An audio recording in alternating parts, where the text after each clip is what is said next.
onions because in Egypt they ate onions. In the time of slavery, onions were the main food. That's why sometimes we use the expression, "Don't keep crying over the onions of Egypt," isn't it? You must have heard that expression when someone advises you to stop lamenting the past. What is lamenting the onions of Egypt? It's saying, "Oh, I was a slave, but I had this food, I had onions to eat, and now I'm free, but I have nothing." Hold on. Give the desert time. Let the desert tell you what it needs to say. Even hunger, restriction, is very important in the human process. We identify all the time that people are spoiled because they lacked nothing. It's terrible when you have a child who has been pampered since childhood, lacked absolutely nothing, and suddenly, in the open field of life, suddenly that person needs to face life's desert, and they don't have enough ammunition to handle it. What do? How do we face the desert? At that moment, when Moses took the people out of slavery and encouraged himself to lead this people through the desert towards the promised land, he also felt fear. He also didn't know what it would be like. That's why, throughout the manifestations of God in that moment of Moses' life, he communicates with God. They are epiphanies, which are these glorious manifestations of God there through simple reality.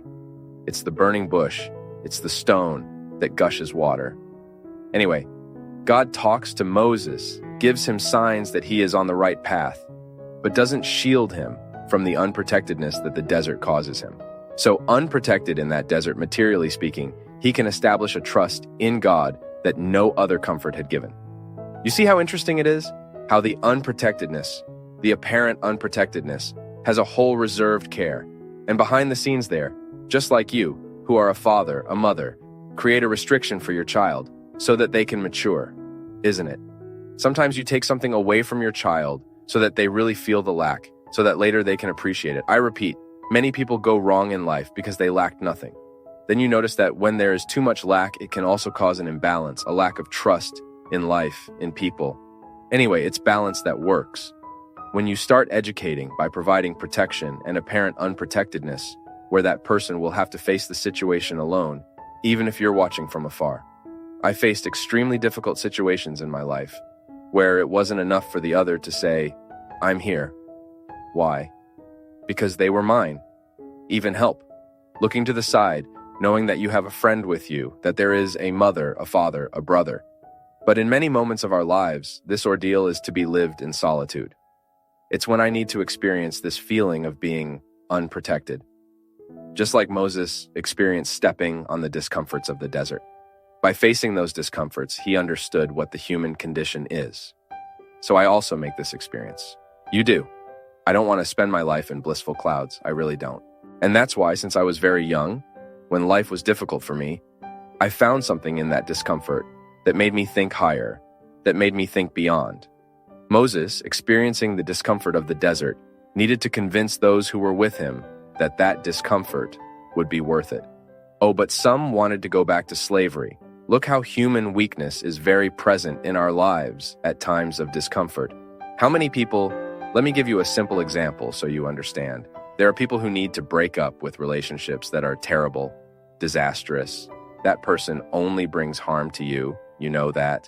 But you have a bond with them, you have an emotional need, you can't break up with that relationship. So, suddenly you encourage yourself, everything becomes clear to you. This person doesn't do me good.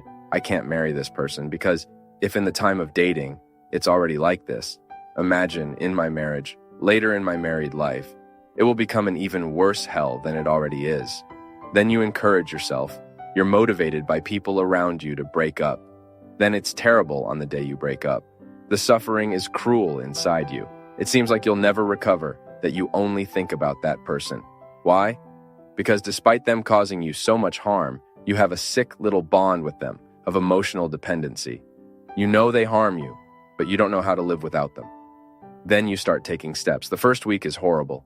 You suffer, you cry, you can't listen to the music, you can't smell, you can't see that little thing that they forgot there at your house. All of that is terrible. But suddenly you start taking steps towards liberation. It's as if you were walking towards a place that will only do you good. And a month later, that suffering gets better. 2 months later, that suffering gets better. And suddenly you're not even remembering anymore. Of course, there's still a silent bond there, being dismantled, because emotional dependency, it doesn't die overnight. It's like suffocating. We continue tomorrow in the next video. Complete conference links in the description.